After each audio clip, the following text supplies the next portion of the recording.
Assalamualaikum warahmatullahi wabarakatuh. Om Swastiastu, Namo Buddhaya, Salam Kebajikan.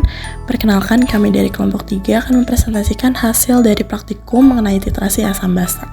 Pada kelompok ini terdiri atas 4 orang, yaitu Audia, Tias, Muhammad Rafli, dan Muhammad Zofar. Dasar teori dari praktikum kali ini adalah mengenai titrasi asam basa.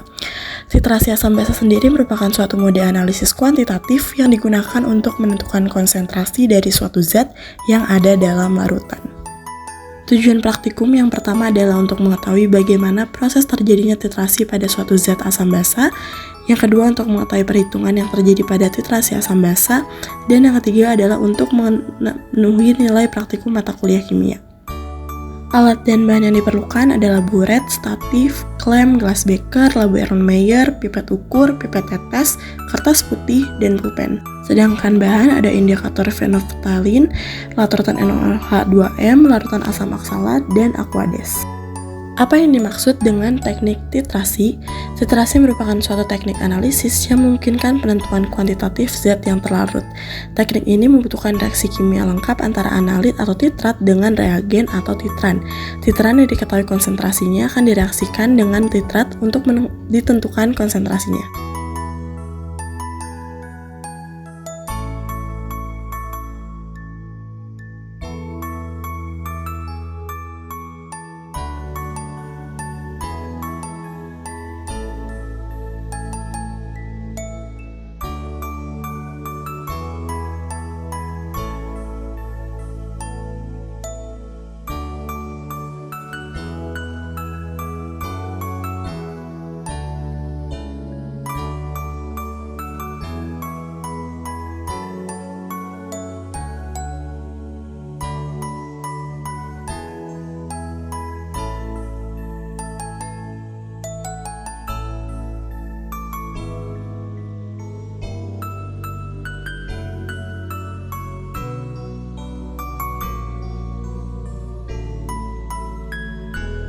Indikator merupakan suatu zat yang ditambahkan ke dalam larutan sampel sebagai penanda yang menunjukkan telah terjadinya titik akhir titrasi pada analisis volumetrik.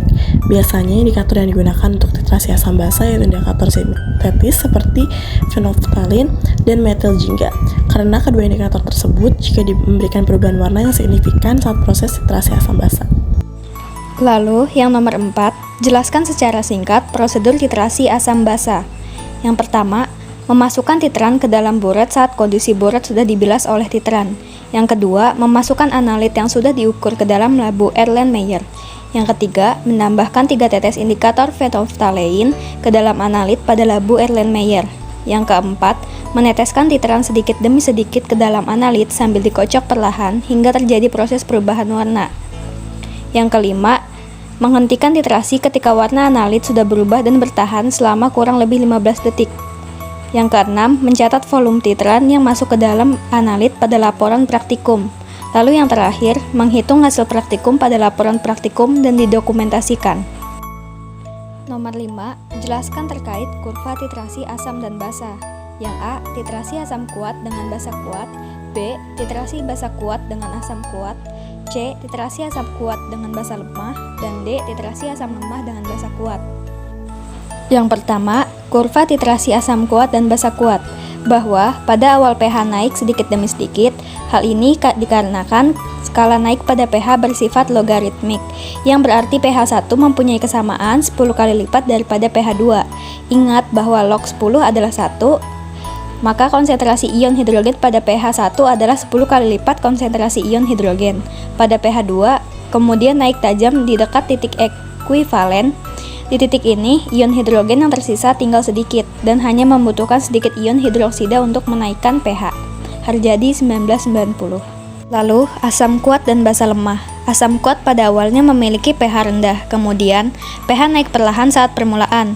Namun, saat mendekati titik ekuivalen, pH titik ekuivalen tidak tepat 7. Titik ekuivalen asam kuat dan basa lemah mempunyai pH kurang dari 7. Lalu, kurva titrasi asam lemah dan basa kuat. Kurva titrasi asam lemah dan basa kuat mempunyai pH yang rendah pada awalnya. pH naik lebih cepat pada awal, tetapi kurang cepat saat mendekati titik ekuivalen. pH titik ekuivalen tidak tepat 7. Nilai pH yang dihasilkan oleh titrasi asam lemah dan basa kuat lebih dari 7. Lalu yang terakhir, asam lemah dan basa lemah. Asam lemah dan basa lemah pada gambar di atas tidak menghasilkan kurva yang tajam, bahkan seperti tidak beraturan. Dalam kurva titrasi asam lemah dan basa lemah, ada sebuah titik infleksi yang hampir serupa dengan titik ekivalen. Hasil dan pembahasan. Yang pertama, tampilkan tabel hasil praktikum titrasi asam basa. Ulangan yang ke-1, volume oksalatnya 5 mili, volume mula-mulanya 0 mili, volume akhirnya 2,6 mili, volume terpakainya 2,6 mili. Ulangan yang kedua, volume oksalatnya 5 mili, volume mula-mulanya 2,7 mili, volume akhirnya 5 mili, dan volume yang terpakai 2,3 mili. Rumus untuk mencari normalitas basa sama dengan volume asam dikali normalitas asam dibagi volume basa. Yang kedua, berikan perhitungan terkait reaksi titrasi asam dan basa pada standarisasi NaOH dengan asam oksalat. Rumusnya N sama dengan M dikali A. A itu adalah valensi. C2H2O4 2H2O. Rumusnya Na sama dengan M dikali A. 0,2 dikali 2 sama dengan 0,4 normalitas. Ulangan yang ke-1, normalitas basa sama dengan volume asam dikali normalitas asam per volume basa sama dengan 5 dikali 0,4 per 2,6 hasilnya 0,77 N. Ulangan kedua, normalitas basa. Volume asamnya 5, normalitas asamnya 0,4, volume basanya 2,5. 5 dikali 0,4 per 2,5 sama dengan 0,87 N. Rata-rata normalitasnya, rumusnya itu N1 ditambah N2 per 2 sama dengan 0,77 ditambah 0,87 per 2 sama dengan 1,64 per 2 sama dengan 0,82 normalitas. Rata-rata volume NaOH terpakai, rumusnya itu C1 tambah C2 per 2 sama dengan 2,6 tambah 2,3 per 2 hasilnya 2,45 mili. Berikutnya nomor 3, jelaskan prinsip titrasi asam dan basa. Titrasi asam basa ini melibatkan reaksi antara asam dengan basa sehingga akan terjadi perubahan pH larutan yang dititrasi. Yang keempat, apa perbedaan larutan baku primer dan sekunder? Pada praktikum lalu, apa nama senyawa yang digunakan sebagai larutan baku primer dan sekunder? Larutan baku primer adalah zat yang memiliki tingkat kemurnian yang tinggi, kering, larut dalam air, punya massa ekivalen yang tinggi. Sedangkan larutan baku sekunder adalah larutan yang nilai konsentrasinya dapat ditentukan berdasarkan standarisasi dengan cara titrasi terhadap larutan baku primer. Nah, untuk praktikum yang kemarin menggunakan asam oksalat sebagai larutan baku primer dan NaOH sebagai larutan baku sekunder.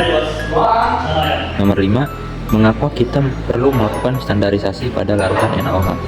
Standarisasi NaOH dilakukan untuk memastikan ketepatan konsentrasi dari NaOH yang akan digunakan sebagai larutan standar, dan juga untuk membuktikan apakah larutan NaOH bisa bereaksi dengan baik dengan asam lemah maupun asam kuat. Selain itu, standarisasi NaOH dilakukan untuk mengubah larutan NaOH yang awalnya merupakan larutan baku sekunder menjadi larutan baku primer. Indikator yang digunakan untuk titrasi asam basa pada praktikum lalu itu menggunakan indikator phenolphthalein.